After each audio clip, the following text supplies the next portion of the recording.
തുടരും സിനിമയിൽ നടി ശോഭനയുടെ കഥാപാത്രത്തിന് വേണ്ടി ഡബ്ബ് ചെയ്തത് ഭാഗ്യലക്ഷ്മിയായിരുന്നു. എന്നാൽ റിലീസ് അടുത്തപ്പോൾ ഭാഗ്യലക്ഷ്മിയുടെ ശബ്ദം നീക്കം ചെയ്ത് ശോഭന സ്വയം ഡബ്ബ് ചെയ്തു. ഭാഗ്യലക്ഷ്മിയുടെ ഇക്കാര്യം അണിയറ പ്രവർത്തകർ പറഞ്ഞതുമില്ല. അതൊരു അപമാനിക്കലായിട്ടാണ് അവർക്ക് തോന്നിയതെന്ന് പിന്നീട് ഭാഗ്യലക്ഷ്മി തുറന്നു പറയുകയും ചെയ്തു. ശോഭനയ്ക്കെങ്കിലും ഒരു വാക്ക് പറയാമായിരുന്നുവെന്നും കേവലം ഒരു ഡബ്ബിംഗ് ആർട്ടിസ്റ്റിന്റെ വാക്കുകൾക്ക് പ്രാധാന്യം കൊടുക്കേണ്ട കാര്യമില്ലെന്ന തോന്നൽ അണിയറ പ്രവർത്തകരിൽ ഉള്ളതായി തനിക്ക് തോന്നിയെന്നും ഭാഗ്യലക്ഷ്മി പറഞ്ഞു. തുടരും ടീമിന്റെ ഭാഗത്ത് നിന്ന് കോളൊന്നും വന്നിരുന്നില്ല. അവരെ സംബന്ധിച്ച് പരാതി പറഞ്ഞത് വെറും ഒരു ഡബ്ബിംഗ് ആർട്ടിസ്റ്റാണ്. കേവലം ഒരു ഡബ്ബിംഗ് ആർട്ടിസ്റ്റിന്റെ വാക്കുകൾക്ക് നമ്മൾ ഇത്രയധികം പ്രാധാന്യം കൊടുക്കേണ്ട കാര്യമുണ്ടോ എന്ന തോന്നലാകും. കുതിരവട്ടം പപ്പുവിന്റെ മകൻ ബിനു പപ്പു ഏതോ ഒരു ഇന്റർവ്യൂവിൽ സംസാരിക്കുന്നത് ഞാൻ കേട്ടിരുന്നു. ബിനുവിന് ആ സിനിമയിൽ എന്ത് റോളാണെന്ന് തന്നെ എനിക്കറിയില്ല. കാരണം ഡബ്ബിങ്ങിന് പോയപ്പോൾ ബിനുവിനെ ഒന്നും ഞാൻ അവിടെ കണ്ടില്ല. അവതാരക ആ അഭിമുഖത്തിൽ ഞാൻ തുടരും സിനിമയിൽ ഡബ്ബ് ചെയ്തതിനെക്കുറിച്ച് പറഞ്ഞ കാര്യങ്ങൾ ബിനുവിനോട് ചോദിച്ചിരുന്നു. സംവിധായകന്റെ പ്രതികരണം എന്താണ് എന്നായിരുന്നു അവതാരക ബിനുവിനോട് ചോദിച്ചത്. അതിനൊന്നും മറുപടി കൊടുക്കേണ്ട കാര്യമില്ലെന്നായിരുന്നു അവരുടെ മറുപടി എന്നായിരുന്നു ബിനു പറഞ്ഞത്. പരമപുച്ഛമാണ്. ഒന്ന് വിളിച്ച് ഇന്ന കാര്യങ്ങൾ കൊണ്ട് ഇങ്ങനെ ചെയ്യേണ്ടി വന്നുവെന്ന് ഒരു ആശ്വാസവാക്ക് പറഞ്ഞാൽ മതിയായിരുന്നു. എന്നെ മാറ്റി നിർത്തിയതിൽ എനിക്ക് ഒരു പരാതിയുമില്ല. സ്വന്തം ശബ്ദത്തിൽ ഡബ്ബ് ചെയ്യണമെന്ന് ശോഭനയ്ക്ക് തോന്നിയതിൽ ഒരു തെറ്റുമില്ല. ഇത്രയും വർഷങ്ങളായി ചെയ്തുകൊണ്ടിരുന്ന വ്യക്തി ഓൾറെഡി തന്റെ കഥാപാത്രത്തിന് ഡബ്ബ് ചെയ്തുവെന്നറിയുമ്പോൾ അവർക്ക് എന്നെ വിളിച്ചൊന്ന് പറയാമായിരുന്നു. ഒരു ദിവസം പെട്ടെന്ന് ശോഭന എന്നെ വീഡിയോ കോൾ ചെയ്തു. അങ്ങനെ ആരോടും ഫ്രണ്ട്ലി ആവാത്ത നടിയാണ്. അങ്ങനെ ഒരാളാണ് എന്നെ ആദ്യമായി വീഡിയോ കോളിൽ വിളിച്ച് ഫ്രണ്ട്ലിയായി സംസാരിച്ചത്. ഞാൻ മുൻപ് അവർക്ക് വേണ്ടി ഡബ്ബ് ചെയ്തപ്പോഴോ മനോഹരമായ കഥാപാത്രങ്ങൾ ചെയ്ത ആ സിനിമകൾ സൂപ്പർ ഹിറ്റ് ആയപ്പോഴോ ഒന്നും ശോഭന എന്നെ വിളിച്ചിട്ടില്ല. അന്ന് വിളിച്ചത് ഏതോ പരസ്യത്തിന്റെ കാര്യം പറയാനാണ്. അതിന് സ്വയം ഡബ്ബ് ചെയ്തോട്ടെ എന്ന് ചോദിക്കാനായാണ് വിളിച്ചത്. ഇക്കാര്യം പോലും ചോദിക്കാൻ വിളിച്ചയാളാണ്. തുടരുമിനു വേണ്ടി ഞാൻ മുഴുവൻ ഡബ്ബ് ചെയ്തുവെന്ന് അവർക്കറിയാം. നിർമ്മാതാവ് രഞ്ജിത്ത് തന്നെയാണ് എന്നോട് ഇക്കാര്യം പറഞ്ഞത്. ഡബ്ബ് ചെയ്യാൻ സമ്മതിച്ചില്ലെങ്കിൽ വലിയ പ്രശ്നമാകുമെന്ന് ശോഭന പറഞ്ഞുവെന്നാണ് രഞ്ജിത്ത് പറഞ്ഞത്. അവർ വോയിസ് മാറ്റിയെന്ന് അപ്പോഴാണ് ഞാൻ അറിഞ്ഞത്. അതും അങ്ങോട്ട് വിളിച്ച് ചോദിച്ചത് കൊണ്ട് അറിഞ്ഞു. എനിക്ക് സ്വയം ഡബ്ബ് ചെയ്യാൻ ആഗ്രഹമുണ്ടെന്ന് ശോഭന ഒരു വാക്ക് പറഞ്ഞാൽ തീരാവുന്ന പ്രശ്നമായിരുന്നു. സംവിധായകൻ പോലും പറയേണ്ടയില്ലായിരുന്നു. പോലീസ് സ്റ്റേഷനിൽ വച്ച് അടികൊള്ളുന്നതും അലറി വിളിക്കുന്നതും അടക്കമുള്ള എല്ലാ സീനും ഡബ്ബ് ചെയ്യിപ്പിച്ചിട്ട് നമ്മളെ അപമാനിച്ചതുപോലെയായി എന്നും ഭാഗ്യലക്ഷ്മി പറഞ്ഞു. അടുത്തിടെ റിലീസ് ചെയ്തതിൽ ഏറ്റവും കൂടുതൽ കളക്ഷൻ നേടിയ മോഹൻലാൽ സിനിമ കൂടിയാണ് തരുൺ മൂർത്തിയുടെ തുടരും. എന്നാൽ ഈ സംഭവം നിരവധി ചർച്ചകൾക്ക് വഴിമാറിയിട്ടുണ്ട്. ഭാഗ്യലക്ഷ്മിയെ പോലെ ഇത്രയും സീനിയറായ ഒരു ഡബ്ബിംഗ് ആർട്ടിസ്റ്റിനോട് ഇങ്ങനെ ചെയ്തത് വളരെ മോശമായി പോയി എന്ന് തന്നെയാണ് എല്ലാവരും പറയുന്നത്. ഇതിനെ പോസിറ്റീവായിട്ടും നെഗറ്റീവായിട്ടും കമന്റ് ചെയ്യുന്ന ആളുകളുണ്ട്. ഭാഗ്യലക്ഷ്മിയോട് ഇത് പറയേണ്ട കാര്യമില്ല, അവരൊരു ഡബ്ബിംഗ് ആർട്ടിസ്റ്റ് ആണല്ലോ, അവർക്ക് കൊടുക്കേണ്ട പണം കൊടുത്തല്ലോ എന്നൊക്കെ പറയുന്നവരുമുണ്ട്. ഇല്ലാത്ത ഇഞ്ചി മൈ മീൽ പാർട്ട്ണർ. കുറ്റം ചെയ്തവരെ പോലെ തന്നെ ശിക്ഷിക്കപ്പെടേണ്ടവരല്ലേ തെറ്റായ ആരോപണങ്ങൾ പറഞ്ഞു പരത്തുന്നവരും? തീർച്ചയായിട്ടും. വെറുതെ ഇരിക്കുന്ന നല്ലൊരു മാന്യനെ കുറിച്ച് അല്ലെങ്കിൽ ഒരു നല്ലൊരാളെ കുറിച്ച് വെറുതെ വഴി തോന്നുന്ന പോലെ വിളിച്ചു കൂവി അവർക്ക് തോന്നുന്നത് പറയുക, ഡിഫെയിം ചെയ്യുക അല്ലേ ആൾക്കാർ. ഞാനിപ്പോൾ ഇന്നലെയായിട്ട് സംസാരിച്ചുകൊണ്ടിരിക്കുന്ന ഏറ്റവും പ്രധാനപ്പെട്ട ഒരു വിഷയം, സംവിധായകൻ ഹരിഹരൻ സാറിനെതിരെ ഒരു നടി പറഞ്ഞു. നടിയല്ല പറഞ്ഞത്.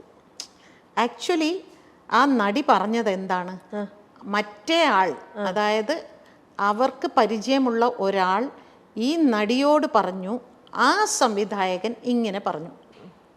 അതായത് ഹരിഹരൻ സാറിൻ്റെ കാര്യം. ഹരിഹരൻ സാർ അയാളോട് ഇങ്ങനെ പറഞ്ഞു എന്ന് ഇയാൾ എന്നോട് പറഞ്ഞു. പക്ഷെ ഇത് വാർത്ത വന്നത് എന്താണ്, നേരെ ഹരിഹരൻ സാറിലേക്കാണ് ഇത് പോകുന്നത്. 19 വയസ്സായ ഒരു മനുഷ്യൻ, എത്രയോ നല്ല സിനിമകൾ ചെയ്ത ഒരാൾ, എനിക്കൊക്കെ വളരെ കുട്ടിയായിരിക്കുമ്പോൾ തന്നെ പരിചയമുള്ള ഒരു മനുഷ്യൻ, ആ മനുഷ്യൻ്റെ വേദനയെക്കുറിച്ച് അദ്ദേഹം ചോദിക്കും, ഞാൻ എന്ത് തെറ്റ് ചെയ്തിട്ടാ ഭാഗ്യലക്ഷ്മി, ആ പെൺകുട്ടി എൻ്റെ പേര് എന്നോട് ഹരിഹരൻ സാർ ഇങ്ങനെ പറഞ്ഞു എന്ന് പറഞ്ഞാൽ ഓക്കെ, അത് ഞാൻ ഉത്തരം പറയാൻ ബാധ്യസ്ഥനാണ്. പക്ഷെ ഇത് ആരോ ഒരാൾ ആ സ്ത്രീയോട് പറയുന്നു, ആ സ്ത്രീ മാധ്യമങ്ങളോട് പറയുന്നു, മാധ്യമങ്ങൾ ആധികാരികമായി എൻ്റെ പേരിൽ ആ വാർത്ത ഇറങ്ങുന്നു. എന്നിട്ട് ഇന്ന് രാവിലെ ഞാൻ സംസാരിച്ച് നമ്മുടെ ഒരു കോൺഗ്രസ് പാർട്ടിയിലുള്ള ഒരു സ്ത്രീ, അവർ ഇരുന്ന് ഇദ്ദേഹത്തിൻ്റെ ഈ ഹരിഹരൻ സാറിൻ്റെ പേരുൾപ്പെടെ പറഞ്ഞ് അപമാനിക്കുന്ന രീതിയിൽ അവർ ഇൻ്റർവ്യൂവിൽ സംസാരിക്കുന്നു. ഞാൻ അവരെ വിളിച്ച് ഞാൻ ചോദിച്ചു, നിങ്ങൾ എന്തടിസ്ഥാനത്തിലാണ് ഇത് സംസാരിക്കുന്നത്?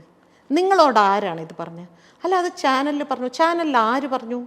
അത് പിന്നെ ഷർമിള പറഞ്ഞു. ഷർമിള എന്ത് പറഞ്ഞു? അല്ല, ഷർമിളയോട് മറ്റേ ആൾ പറഞ്ഞു. ആണല്ലോ. ഷർമിളയോട് ഹരിഹരൻ സാർ ഇങ്ങനെ പറഞ്ഞോ? ഇല്ല, അത് പറഞ്ഞില്ല. അപ്പം നിങ്ങളെങ്ങനെയാണ് അത് പറയുന്നത്? അവിടെ മറ്റൊരാളുടെ വേദനയെക്കുറിച്ച് അപ്പം അവർക്ക് യഥാർത്ഥത്തിൽ എന്താണെന്ന് വെച്ചാൽ അവിടെ രാഷ്ട്രീയമാണ്. ഇപ്പം ഹേമ കമ്മിറ്റി റിപ്പോർട്ട് രാഷ്ട്രീയമായി ഇത് വേറൊരു തലത്തിലേക്കാണ് പോകുന്നത്.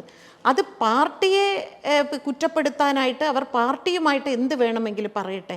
പക്ഷെ പാർട്ടിക്കുള്ളിലുള്ളവർ ഈ സംവിധായകരുടെ പേരെടുത്ത് പറയുമ്പോഴാണ് അത് നമുക്ക് അപ്പം നമ്മൾ ചോദിക്കുന്നത്, നിങ്ങളുടെ രാഷ്ട്രീയത്തിൽ എന്തെല്ലാം വാർത്തകൾ വന്നിട്ടും ഒരു സിനിമാക്കാരും അതിനെതിരെ ഒരു അഭിപ്രായം പോലും പറഞ്ഞിട്ടില്ല, അല്ലേ? ഇല്ല.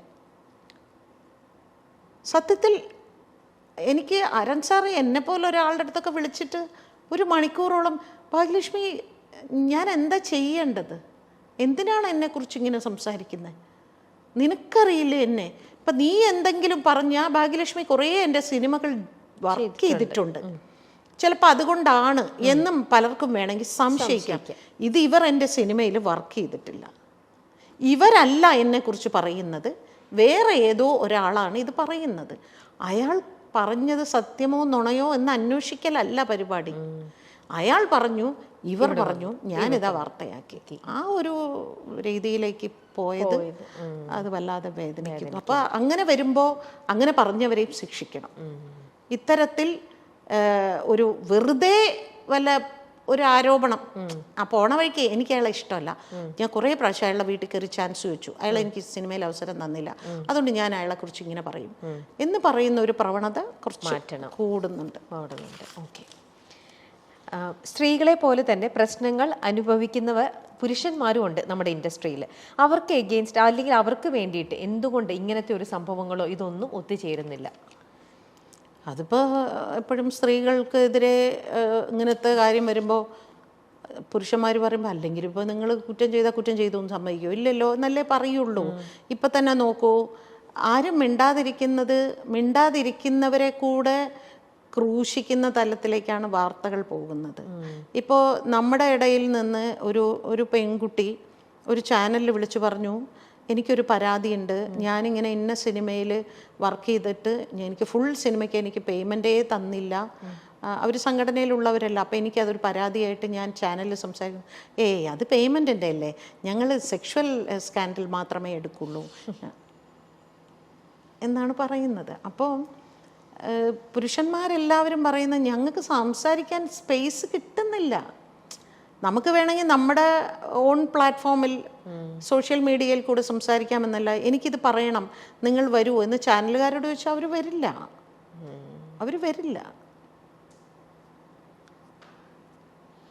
അവർക്കെല്ലാം വേണ്ടത് ഈ സ്ത്രീകൾ പറയുന്ന കഥകൾ ശരിയോ നുണയോ അത് വേണം. അതിൽ ഏറ്റവും ഹയസ്റ്റ് റേറ്റിംഗ് ഏത് ചാനലിനാണ് എന്നുള്ള ഒരു കോമ്പറ്റീഷനാണ് ഇപ്പം നടന്നുകൊണ്ടിരിക്കുന്നത്. അത് നമുക്ക് വ്യക്തമാണ്. ചില ചാനലുകൾ ഓരോന്നും കൊണ്ടുവരുന്ന റേറ്റിംഗിൽ മത്സരമാണ്. നിങ്ങളാണോ ബ്രേക്കിംഗ് ന്യൂസ്, ഞാനാണോ ബ്രേക്കിംഗ് ന്യൂസ്? അതുകൊണ്ട് ഇപ്പൊ ചാനലിന്റെ റേറ്റിംഗ് തന്നെ മാറി, വേറെ ചാനൽ മുമ്പിലെത്തി, അങ്ങനെയൊക്കെ. ഇപ്പൊ നമ്മുടെ ഇതിന്റെയൊക്കെ താഴെ ആളുകൾ വന്ന് കമന്റ് ചെയ്ത് തുടങ്ങിയല്ലോ, ഈ നിങ്ങൾക്കിത് നേരം വെളുത്താ ഇതേ ഉള്ളോ വേറെ എന്ന് പറയുന്ന അങ്ങനെ ഒരു നെഗറ്റീവ് അടിച്ചു തുടങ്ങിയിട്ടുണ്ട് പൊതുവെ സൊസൈറ്റിയിൽ. ആൾക്കാരും കുറേ ആകുമ്പോഴേ, കാരണം ഇതെന്താ അറിയോ, ഞാൻ മനസ്സിലാക്കുന്നത് ചാനലുകൾക്ക് ഇതൊരു വാർത്ത മാത്രമാണ്, മറ്റൊരുപാട് പേരുടെ ജീവിതമാണ്. ഇത് കഴിയുമ്പോൾ ചാനലിന്റെ പാട്ടിന് വേറെ വാർത്തയുടെ പിന്നാലെ പോകും. പക്ഷെ ഈ പെൺകുട്ടികൾ തന്നെയാണ് സമൂഹത്തിന് മുമ്പിൽ ഏറ്റവും മോശക്കാരാകുന്നത്, അല്ലേ? സത്യമായ ഒരു വാർത്തയാണെങ്കിൽ പോലും പിന്നീട് അത് തെളിയിക്കുക, അതിൻ്റെ പിന്നാലെ ഓടുക എന്നുള്ളത് പെൺകുട്ടിയുടെ മാത്രം മാറുകയാണ്. അപ്പം അതുകൊണ്ടാണ് ഞാൻ പെൺകുട്ടികളോട് എപ്പോഴും പറയണേ, നിങ്ങളെ രക്ഷിക്കാൻ ആരും ഉണ്ടാവില്ല, ആദ്യം കാണുന്ന ഈ ആക്രാന്തം മാത്രമേ ഉണ്ടാവുള്ളൂ, നിങ്ങൾ തന്നെ നിങ്ങളെ രക്ഷിക്കണം, നിങ്ങൾക്ക് നിങ്ങൾ മാത്രമേ ഉണ്ടാവുള്ളൂ എന്ന സത്യം നിങ്ങൾ മനസ്സിലാക്കണം എന്ന് പറഞ്ഞുകൊണ്ടേയിരിക്കുകയാണ്. ഇനി അത് എത്ര സ്ത്രീവിരുദ്ധത എന്ന് പറഞ്ഞാലും ഞാൻ ഇനിയും പറയും. ഓക്കെ. WCCയിൽ എന്തുകൊണ്ട് ഒരു വിഭാഗം അഭിനേതാക്കൾ മാത്രം ഉൾപ്പെടുന്നു? ഞാനത് എത്ര പറഞ്ഞാലും അതിനെ വേറൊരു രീതിയിലാണ് പലപ്പോഴും ചിലർ ചിന്തിക്കുന്ന, പലരും അല്ല, ഇപ്പം കുറേശ്ശെ ആൾക്കാർക്ക് മനസ്സിലായി തുടങ്ങി. ഞാൻ അതിലില്ലല്ലോ, ഞാൻ WCCയിലെ അംഗമല്ല, അത് ഞാൻ ഇല്ലാതെ പോയത് കൊണ്ടാണ് ഞാൻ അവരെ കുറ്റപ്പെടുത്തുന്നത് എന്ന രീതിയിൽ പലരും കരുതുന്നുണ്ട്. പക്ഷേ ഈ പുറത്തുള്ള പലർക്കും അറിയില്ല യഥാർത്ഥത്തിൽ എന്താണ് അവർ ചെയ്യുന്നത് എന്നുള്ളത്. കാരണം അവരൊന്നും ചെയ്യുന്നില്ല എന്നുള്ളതാണ് എൻ്റെ സത്യം. ഒന്നും ചെയ്യുന്നില്ല. അവർ സിനിമ അഭിനയിക്കും, അവർക്ക് കാശ് കിട്ടുന്നില്ല. അതല്ലാതെ നമുക്ക് താഴെ ഒരുപാട് തൊഴിലാളികളുണ്ട്, സ്ത്രീ തൊഴിലാളികളുണ്ട്. അവരുടെ പ്രശ്നങ്ങൾ എന്താണ്, അവർക്ക് വേണ്ടി നമ്മൾ എന്താണ് ചെയ്യേണ്ടത് എന്നൊന്നും അവർക്ക് ഒരു വിഷയമല്ല. അതാണ് എൻ്റെ കൺസേൺ. ഞാൻ അതിനെക്കുറിച്ച് മാത്രമേ ചിന്തിക്കുന്നുള്ളൂ. അതിലെല്ലാവരും പെടും. ഹെയർ ഡ്രസ്സേഴ്സ് പെടും, മേക്കപ്പ് ആർട്ടിസ്റ്റുകൾ പെടും, പിന്നെ കോസ്റ്റ്യൂം ഡിസൈനേഴ്സ്, ഡബിങ് ആർട്ടിസ്റ്റുകൾ, ഇങ്ങനെ മലയാള സിനിമയിൽ പല വിഭാഗങ്ങളിലായിട്ട് നിരവധി സ്ത്രീകളുണ്ട്. അവരാരും തന്നെ WCCയിലെ അംഗങ്ങളല്ല. ഞാൻ വളരെ ആത്മാർത്ഥമായിട്ട് പറയുകയാണ്, ഞാനതിൽ ഉണ്ടാകണമെന്ന് യാതൊരു നിർബന്ധവുമില്ല, അവരെന്നെ അംഗീകരിക്കണമെന്നും നിർബന്ധമില്ല. പക്ഷേ അങ്ങനെ ഒരു കൂട്ടായ്മ ഞാൻ ഒരുപാട് സന്തോഷിച്ച ഒരു വിഷയമാണ്. കാരണം സ്ത്രീകൾക്ക് പോയി അവരുടെ സങ്കടം പറയാൻ ഒരു പ്ലാറ്റ്ഫോം ഒടുവിൽ ഇതാ വന്നിരിക്കുന്നു എന്ന് സന്തോഷിച്ച ഒരാളാണ് ഞാൻ.